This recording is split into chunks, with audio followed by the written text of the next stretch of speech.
વાહ ભાજપ સરકાર વાહ. તમારો આજ માની લીધો કે વિકાસ ગાંડો થયો છે અને તેનો ઉત્તમ નમૂનો આજ અમારી પાસે આવ્યો છે. નમસ્કાર, નિર્ભય ન્યૂઝ સાથે હું હર્ષ બારોટ. તાજેતરમાં ગુજરાત રાજ્ય પર મેઘરાજાએ તારાજી સર્જી દીધી હતી અને મેઘરાજાએ જે તારાજી સર્જી અનેક વિસ્તારોમાં ભારે વરસાદ પડ્યો તેણે ભાજપ સરકારની અનેક પોલ છતી કરી દીધી હતી. ભાજપ સરકારે કઈ રીતે ગુજરાતમાં વિકાસ કર્યો છે તેના અનેક નમૂના આપણી સામે આવ્યા હતા, પણ આ વિકાસ કઈ હદનો ગાંડો થયો છે તેનો ઉત્તમ નમૂનો તો આપણી સામે આજે આવ્યો છે. આ ઉત્તમ નમૂનો આવ્યો છે સુરેન્દ્રનગર જિલ્લામાંથી.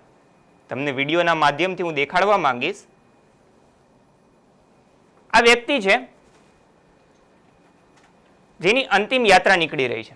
અંતિમ યાત્રા સબવાહિની જેમ કહેવાય કે સબવાહિની તેના ઘર સુધી પહોંચી નથી શકી. આ પ્રોપર સુરેન્દ્રનગર જિલ્લાનો વિડીયો છે. આખું ગામડાનો વિડીયો હોત તો ગળા નીચે વાત ઉતરેત કે ત્યાં વિકાસ એટલો બધો નથી થયો, ત્યાં 108 પહોંચી નથી શકી, સબવાહિની પહોંચી નથી શકી, પણ આ વિકાસ તો સુરેન્દ્રનગર જિલ્લામાં પણ નથી થયો. આ વ્યક્તિની અંતિમ યાત્રા નીકળી રહી છે અને અંતિમ યાત્રા માટે તેના ઘર સુધી સબવાહિની નથી પહોંચી. આ વિકાસ કઈ હદનો ગાંડો થયો છે તે આ વિડીયો ઉપરથી સાબિત થાય છે. ત્યાંના ધારાસભ્યો દર વખતે ચૂંટણીમાં વોટ માંગવા માટે આ વ્યક્તિઓ પાસે જાય છે, સામાન્ય નાગરિકો પાસે જાય છે, તો તેમને આ વિકાસ નથી દેખાતો કે ખાલી દેખાડા કરવા માટે સોશિયલ મીડિયામાં ફોટો પાડીને ભૂપેન્દ્રભાઈ સાથે ફોટો પાડ્યો, હર્ષ સંઘવી સાથે ફોટો પાડીને ફેસબુકમાં, ઇન્સ્ટામાં એમાં મૂકી દો છો, ખાલી દેખાડા જ કરો છો. તાજેતરમાં ઋષિકેશ પટેલ કહો કે રાજ્યના ગૃહમંત્રી હર્ષ સંઘવી કહો કે આપણા મુખ્યમંત્રી પોતે હેલિકોપ્ટર દ્વારા નજારો લેવા નીકળે છે. તમે આ ગામડાઓમાં જઈને સુવિધા નથી કરી શકતા કે ખાલી લોકોના પૈસા ભ્રષ્ટાચાર કરવા માટે વાપરો છો? ક્યાં ગયા એ સુરેન્દ્રનગર મ્યુનિસિપાલિટીના અધિકારીઓ? તમે ખાલી ખુરશી તોડવાનું જ કામ કરો છો કે આવા ગામમાં જઈને આ લોકોની વ્યથા સાંભળો છો કે નહીં? કે ખાલી સરકારનો પગાર લઈને સરકારની ખુરશીઓ તોડો છો અને ભ્રષ્ટાચાર કરો છો?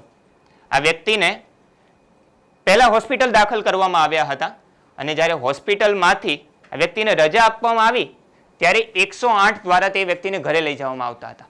ઘરથી 1 કિલોમીટર દૂર, અંદાજે 1 કિલોમીટર દૂર એમ્બ્યુલન્સ ઊભી રહી ગઈ, કેમ કે એમ્બ્યુલન્સ આગળ જઈ શકે એવી હાલત જ નથી.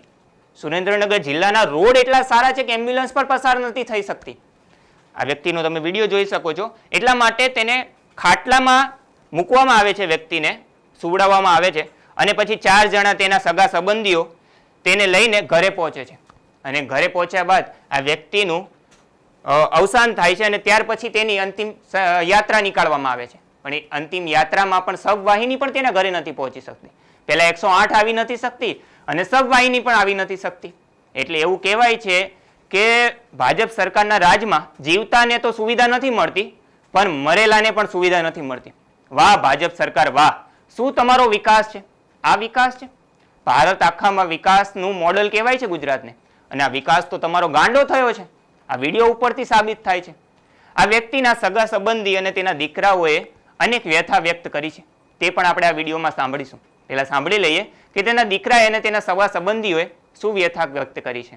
માનવ મંદિર વિસ્તારમાં રહીએ છીએ. ત્યાંથી અમે સબવાહિની બોલાવી હતી લાશ લઈ જવા માટે, અગ્નિ સંસ્કાર દેવા માટે. તો અહીંયાથી નીકળવા માટે પાણી ઘણું ભરેલું છે. ટીચર અમારા પાણી ભરેલા છે તો કઈ નિકાલ નથી કરતા. 5-5 વર્ષથી દોડવી કે ભાઈ કલેક્ટરને અરજી દઈ, નગરપાલિકાએ અરજી દઈ, તો અમારા રસ્તાનો કઈ નિકાલ નથી કરતા. અમે રસ્તાનો નિકાલ કરવા માટે કઈ કરો અમને. કેટલું પાણી ભરેલું? ટીચર અમારા પાણી ભરેલા છે. કેટલા ઘરોને તકલીફ? ઓછામાં ઓછા 60-70 ઘર છે. રોગચાળો કેવો ફાટી ગયો? અરે વાત જ ના પૂછો, બધા માંદા દવાખાના. આજે આ સબવાહિની પાણીમાંથી પસાર કરી, શું કહેશો? અંદર આવી જ નથી. અમે ભાઈ લાશ લઈને નીકળ્યા તો, મજદૂર લઈને નીકળ્યા તો બધા ટીચર અમારા પાણીમાંથી નીકળ્યા. વિસ્તારમાં રહીએ છીએ. અમારે એટલી બધી તકલીફ છે કે માણસને જીવતા તો નો સુવિધા મળી, પણ મરતાય નો મળી. એમને એટલા પાણીમાંથી કાઢવામાં આવ્યા છતાં પણ કોઈ અમને જવાબ નથી આપતા. અરજી અમે બધે કરેલી છે પણ તોય અમને કોઈ જવાબ આપતા નથી. અને ઠેઠ ઢીચણ અમારું પાણી ભર્યું છે, ઠેઠ ઘરેથી ઠેઠ રોડ લગી. અને અત્યારે અમે વિડીયો જે મૂક્યો એમાં ચોખ્ખું જ દેખાડી છે કે કેટલા પાણીમાંથી અમે લાશ લઈને આવ્યા છીએ. સબવાહિની બાર અમે 2 વર્ષથી લડી છીએ, આમ નામ બધે અરજી આપી છે પણ કોઈ કાંઈ જવાબ આપતા નથી. 50-60 ઘર હે. મારા દાદા આજે ઓફ થઈ ગયા હતા. અમે એટલા ટીસણ હમણાં પાણીમાં એમની અર્થીને લઈ આવ્યા છીએ. અમે ઘણા ટાઈમથી બધે દોડા કરી પણ કોઈ રોડ રસ્તાનો નિકાલ નીકળતો નહીં. 5-5 વર્ષથી બધી જગ્યાએ નગરપાલિકા કલેક્ટરે બધી જગ્યાએ કોઈ અમને જવાબ દેતું નથી. આજે કેવા પ્રકારની પરિસ્થિતિ આજે તો ગંભીર પરિસ્થિતિ હતી. એટલા ટીચણ હમણાં પાણીમાં અમે અર્થી લઈને આવ્યા છીએ. તોય કોઈ કઈ આવતું નથી દેખરેખ કરવા અહીંયા કણે કોઈ માણસ. તમે સબવાહીને ફોન કર્યો આવ્યું સબવાની આવી પણ ઠેઠ બહાર કેટલી રોડે રાખી અમે અહીંયા સુધી તો અર્થી લઈને અડધા ટીચણ હમણાં પાણીમાં કાદવમાં ગુચાતા લઈને આવ્યા. આ વ્યક્તિના સગા સંબંધીઓની વ્યથા તો આપણે સાંભળી, તે કઈ રીતે આ વ્યક્તિને અંતિમ યાત્રા નીકાળી છે અને હોસ્પિટલ સુધી લઈ ગયા અને પછી લાયા, તેની વેદના તો આપણે સમજી શકીએ છીએ. પણ આ વેદના કદાચ ભાજપ સરકાર નથી સમજી શકતી અને સુરેન્દ્રનગર મ્યુનિસિપાલિટીના અધિકારીઓ નથી સમજી શકતા, કેમ કે વારંવાર રજૂઆત કરવા છતાં આ વ્યક્તિની રજૂઆત પર કોઈ નિવારણ આવ્યું નથી, કોઈ સમાધાન આવ્યું નથી. અને આ ભાજપ સરકારનો વિકાસ આ હદે ગાંડો થયો છે તેની આ સાબિતી આપે છે આ વિડીયો અને આ વ્યક્તિની રજૂઆત.